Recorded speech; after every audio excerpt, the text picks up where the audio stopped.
My name is Victor Pataka, and I'm the CEO of Telmo, which is a US-based company that does systems integration and now technology transfer. So Telmo is a startup, and we recently established both in the United States and in Japan.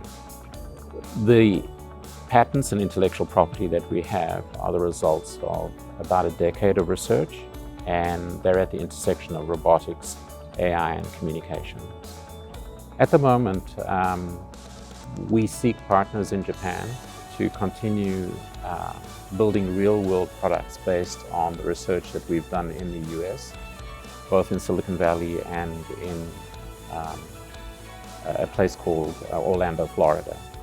We have about 20 years of research in systems related to communications, and also more recently in biomimicry, AI techniques that can be used in robotics and combined with this communication to talk so that the robots talk to each other. Osaka came to the top of the list, mostly because the areas that we're interested in, market segments, things like healthcare, AI, aerospace, and so on. These are also segments that interest businesses in Osaka. And so there was a match there. There was a natural match where some of our business interests coincided with what the city of Osaka was promoting.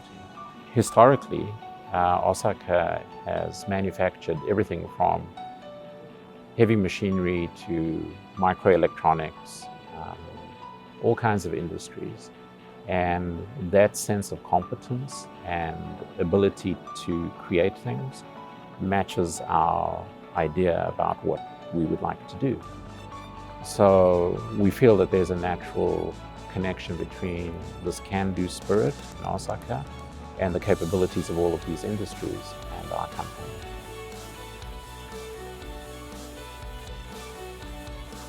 We built a network through our introductions with entities or organizations like IBPC, BSO, TEX, and so on.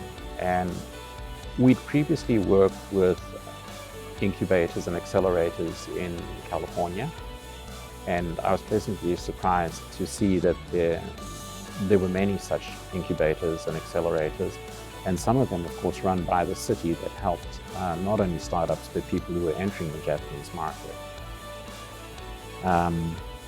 I was surprised at the depth of what they offered and the introductions that they offered also to business partners like banking, accounting, lawyers, and so on. And that made it really easy for us to make the choice to come and work in Osaka. We've begun to meet business partners, and the introductions are usually through some of these city and government entities. There are many events which these organizations run and launch, and we've attended them, and through them we've been introduced to local partners. Of course, we do our own investigation as well.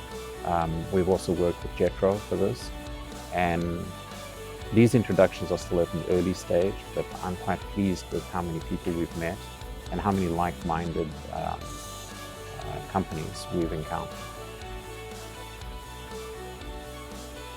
I enjoy doing business in Japan because there are more similarities than differences.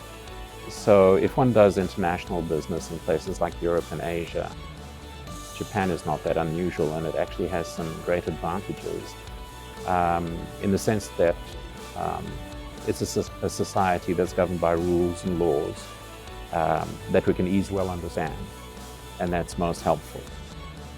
So we have both an internal and an external perspective to this. Internally in our company, we're launching in the US as well.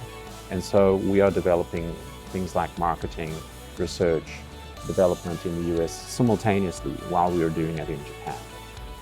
And that's quite interesting because what we find is that if we're able to convince our Japanese partners that we have value and that what we're developing is worthwhile, we've come to realize that it's applicable anywhere and it can be used anywhere.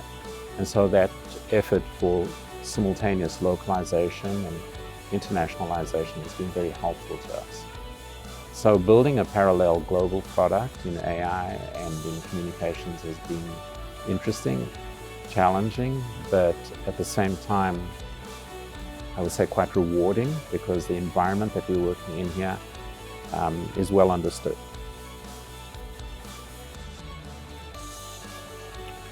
So there are a number of initiatives that the government has launched in things like sustainability, quality of life, the environment, and so forth.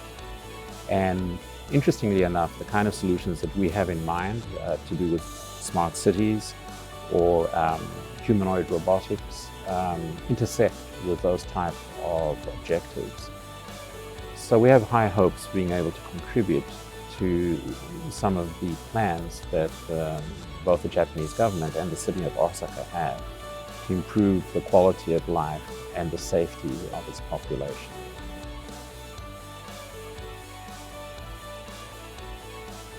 I think the initiatives in Osaka are very admirable, and I would like to see them continue and receive funding. But in general, I would say just keep doing what the city of Osaka is doing right now. I think it's excellent, and I think it's growing.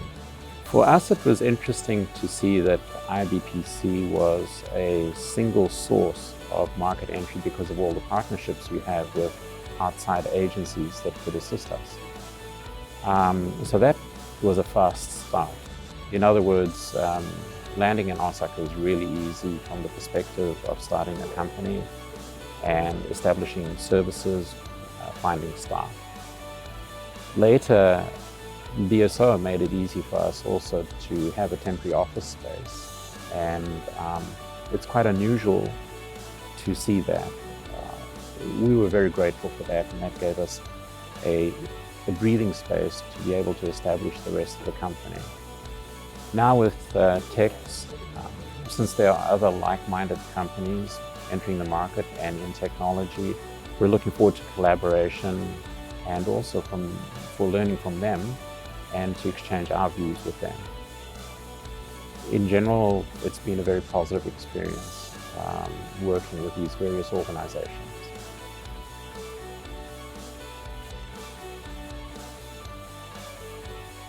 So for any company thinking of entering not just the Japanese market, but the Asian market, I would highly recommend Osaka.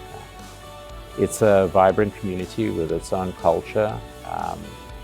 People are quite relaxed, and yet they have a culture, a historical culture, of getting things done. For us, one of the things that was quite important was the staffing issue. There are many high-quality, competent people available to hire here. And for any growth-oriented company, that's quite important. I recommend using Osaka as a springboard, especially when one looks at the quality staff that's available.